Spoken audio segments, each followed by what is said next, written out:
मेरा नाम अहमद है और मैं आज एक प्यार की कहानी सुनाने आया हूँ शायर की ज़ुबानी में। और भाई ने थोड़ी देर पहले कहा था कि जो एक राइटर देखता है मतलब उसके देखने का नज़रिया अलग होता है, तो वो जैसे देखता है तो वैसे लिखता है। तो उस पर लिखा था दोस्तों कि पहले जो आप पहले से तो शुरू करते तो ये तब की बात है जब वो शायर किसी को ख़ुद का कहने के लिए ढूंढ रहा होता है, जो कि प्यार का पहला पड़ाव होता है। तो उस पर एक ख्याल लिखा था दोस्तों, सुनाना चाहूँगा कि कहाँ रखा है मेरे महबूब को, हर पल खुदा मैं तुझसे यही सवाल करता हूँ। कि कहाँ रखा है मेरे महबूब को, हर पल खुदा मैं तुझसे यही सवाल करता हूँ। क्या उसके कदमों का रंग कभी देख पाऊँगा? क्या आएगी वो घड़ी जब मैं उसको पास पाऊँगा? क्या उसकी हंसी देख मैं उसकी खुशी में शामिल हो पाऊँगा? क्या उसकी आंखों में मैं खुद को देख पाऊँगा?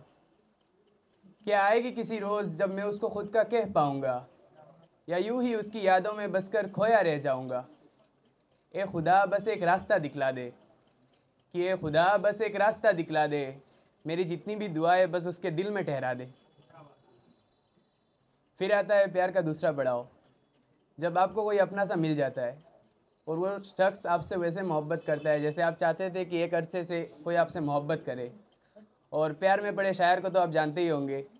अब वो अपने सबसे खूबसूरत बातें अपने महबूब के लिए लिखता है। तो तब एक शेर लिखा था दोस्तों, सुनाना चाहूँगा कि खुदा करे मेरी उम्र तुझे लग जाए, ठंड तुझे लगे और ज़ुकाम मुझे लग जाए। सुनिएगा दोस्तों कि खुदा करे मेरी उम्र तुझे लग जाए, ठंड तुझे लगे और ज़ुकाम मुझे लग जाए, खुशियाँ तेरे दामन को सजाए रखे, तेरी दुखों का पिटारा मेरे गले लग जाए। तुझे देख के लोग इतराते बहुत है,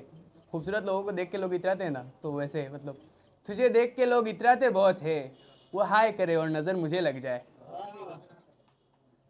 फिर आता है प्यार का तीसरा पड़ाव, जब आपके आसपास के दोस्त आपको जानने लग जाते हैं कि ये तो रिलेशनशिप में, चल इसको भी थोड़ा ईव टीजिंग करते, तो तब आपके दोस्त आपने पूछने लगते हैं कि भाई बताना भाभी के बारे में, लेकिन आप बताना नहीं चाहते। तो तब एक ख्याल लिखा था दोस्तों, सुनाना चाहूँगा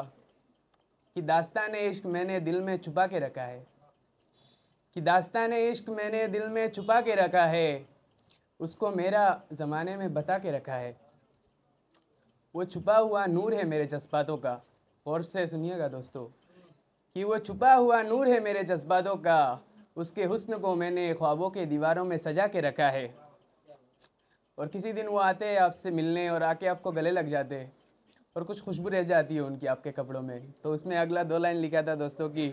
उसकी खुशबू को मैंने खुद में समेटे रखा है, कि उसकी खुशबू को मैंने खुद में समेटे रखा है, मेरे मोहब्बत को मैंने दिल में बसा के रखा है। फिर आता है प्यार का चौथा पड़ाव, जब आप लोग लॉन्ग डिस्टेंस में होते हो, अब बातें होनी कम हो जाती है उस इंसान से और मिलना भी नहीं होता उस शख्स से, और किसी रोज़ वो आपसे पूछते हैं कि मुझे भूल तो नहीं जाओगे ना। तो तब अगला शेर लिखा था दोस्तों, सुनाना चाहूँगा कि महलों में रहने की ख्वाहिश नहीं है मेरी, कहीं अकेले पहाड़ों में घर ढूंढ लूँगा मैं। कि महलों में रहने की ख्वाहिश नहीं है मेरी, कहीं अकेले पहाड़ों में घर ढूंढ लूँगा मैं। तेरा आना जाना नहीं रहता मेरे शहरों में बेशक, पर तेरी प्यारी यादों से गुजारा कर लूँगा मैं।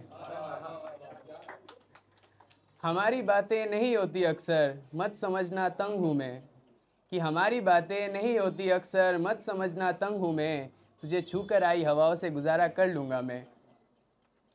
फिर उन्होंने पूछा था ना कि मुझे भूल तो नहीं जाओगे, तो उस पर अगला 2 लाइन लिखा था दोस्तों कि मत समझना तेरी तस्वीर धुंधली हो जाएगी याद से, कि तू मत समझना तेरी तस्वीर धुंधली हो जाएगी याद से, वो पर्स में पड़ी तेरी तस्वीर को हर रात देखकर सोया करूँगा मैं। फिर आता है प्यार का पांचवा पड़ाव, जब आप उस इंसान से बहुत ज़्यादा मिस करने लग जाते हो लेकिन आप कुछ कर नहीं पाते। तो उस पर अगला 4 लाइन लिखा था दोस्तों, सुनाना चाहूँगा कि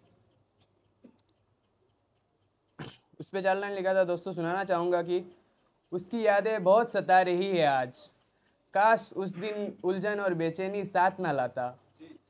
कि उसकी यादें बहुत सता रही है आज, काश उस दिन उलझन और बेचैनी साथ ना लाता। इस मर्ज की दवा आज भी नहीं है बाज़ारों में, वरना किश्तों में ही सही पर आज ही उसे ख़रीद लाता। फिर आता है प्यार का छठा मकाम, जब किसी ना किसी कारण से आप उस इंसान से अलग होते हो। और आपने सुना होगा कि शायर अपना दर्द शायरी में लिखता है, तो उस पर लिखा था दोस्तों, गौर से सुनिएगा, मेरे इशारे पर रह गई हमारी कहना है, ठीक है, कि जज्बात कुछ अधूरी रह गई हमारी, किरदार तो था पर कहानी अधूरी रह गई हमारी, ये सिलसिले चलेंगे प्यार के ताउम्र सोचा था, पर वो ख्वाब भी अधूरी रह गई हमारी, तुझको सरेआम ज़माने में ख़ुद का कहूँगा ये सोचा था, कि तुझको सरेआम ज़माने में ख़ुद का कहूँगा ये सोचा था, पर वो आवाज़ दब के रह गई हमारी, तुझसे प्यार था ये तुझे भी पता था दिलकशी, कि तुझसे प्यार था ये तुझे भी पता था दिलकशी, तेरे जाने पर वो प्यार दिल के तुरबत पर दफन रह गई हमारी। फिर आता है प्यार का सातवां मकाम, जब आप उस इंसान से एक अरसे के बाद मिलते हो, फिर आप चाहते हो कि वो इंसान आपकी कदर करे, आपसे फिर मोहब्बत करे, लेकिन आप ये भूल जाते हो कि ये वही शख्स है जो किसी रोज़ आपको अकेले छोड़ गया था। तो उस गलती के बाद मैंने अगला शेर लिखा था दोस्तों, सुनाना चाहूँगा कि मैं मोहब्बत को बीच रास्ते छोड़ आया, नहीं मैं मोहब्बत को, सॉरी दोस्तों की, मैं भी बेवफाई से मोहब्बत मांग रहा था, मैं भी बेवफाई से मोहब्बत मांग रहा था, मैं कोयले को हीरा मान रहा था, मैं उसकी बातों में मोहब्बत ढूंढ रहा था, मैं रेत को शीशा मान रहा था, मैं इतना नादान कैसे रह गया है खुदा, कि मैं इतना नादान कैसे रह गया है खुदा, मैं फ़रेब की दुनिया में सच्चाई ढूंढ रहा था, मुझे पता था वो नहीं रहे अब हमारे काबिल, कि मुझे पता था वो नहीं रहे अब हमारे काबिल, फिर भी मैं पत्थर से जवाब मांग रहा था। फिर आता है प्यार का वो पड़ाव जिसमें आपको मतलब ये रियलाइज़ होता है कि वो शख्स मतलब आपसे हमेशा फेक प्रोमिसेस करता रहता है, मतलब आपको कभी सच्चाई नहीं बताता। तो किसी रोज़ वो बोलते रहते हैं ना कि मैं आप ही क्यों किसी और से बात नहीं करती वैसे वगैरह, लेकिन आप किसी रोज़ उनको देख लेते हो किसी और के साथ घूमते हुए या किसी अजनबी के साथ हक करते हुए, तो आपको बहुत बुरा लगता है। तो उसमें लिखा था दोस्तों कि मैं मोहब्बत को बीच रास्ते छोड़ आया, मैं उसकी गलती का मकबरा बनाया, कि मैं मोहब्बत को बीच रास्ते छोड़ आया, मैं उसकी गलती का मकबरा बनाया, वो शख्स नहीं था मेरे मोहब्बत के काबिल, कि वो शख्स नहीं था मेरे मोहब्बत के काबिल, इसलिए मैं उसको दूसरों की बाहों में छोड़ाया। तो उसी पे लिखा था, ये कैसे बंदे हैं तेरे खुदा, ये कैसे बंदे हैं तेरे खुदा, कि बेवफाई करते एक दफ़ा तेरा खौफ नहीं आया, सुना था बेवफाई पर्दों के पीछे सिमटे रह जाते हैं, कि मैंने सुना था बेवफाई पर्दों के पीछे सिमटे रह जाते हैं, मैं तो उसे भरे बाजार में बेवफाई करते देख आया। फिर आता है प्यार का वो मकाम जिसमें आपको ये रियलाइजेशन होता है कि उस इंसान ने अपनी उतनी ही कहानी आपको बताई जितना वो आपको बताना चाहते थे, फिर आपको एक दर्द सा लगता है। तो उस दर्द पे लिखा था दोस्तों, सुनाना चाहूँगा कि हर एक दास्तान का सिर्फ एक हिस्सा सुनाया गया, कुछ हकीकतें चुप है कुछ फरेब में उलझाया गया, जो दर्द दिल में था उसे हंसी में छुपाया गया, सच के लिबास में कुछ झूठ भी थे, कि सच के लिबास में कुछ झूठ भी थे और कुछ हकीकतों को फरेब का रंग लगाया गया। गौर से सुनिएगा दोस्तों कि खुद को बचाकर हर बार एक राज छुपाया गया, कि खुद को बचाकर हर बार एक राज छुपाया गया, कहानी का वो हिस्सा था जो कभी बताया नहीं गया। फिर आपको इन सब से मन उठ जाता है कि प्यार वार नहीं, अब कुछ नहीं करना है वैसा। तो तब मतलब आखिरी शेर लिखा था दोस्तों, सुनाना चाहूँगा कि तेरी वफ़ाओं का बसेरा तेरे शहरों को मुबारक, अब मैं तेरी वफ़ाओं का बसेरा हो जहाँ पे, अब मैं उस तरफ रुख नहीं करता हूँ, कि तेरी वफ़ाओं का बसेरा हो जहाँ पे, अब मैं उस तरफ रुख नहीं करता हूँ, तेरी वफ़ाओं का उजाला तेरे शहरों को मुबारक, अब मैं अंधेरों में ही इकामत करता हूँ,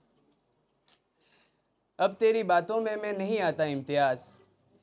कि अब तेरी बातों में मैं नहीं आता इम्तियाज़, मैं अब तेरी हर बात पर सवाल करता हूँ, मरने पर सुकून है ये मान लिया है मैंने फराज। सुनिएगा दोस्तों कि मरने पर सुकून है ये मान लिया है मैंने फराज, फ़कत अब सिर्फ उस लम्हे का इंतज़ार करता हूँ।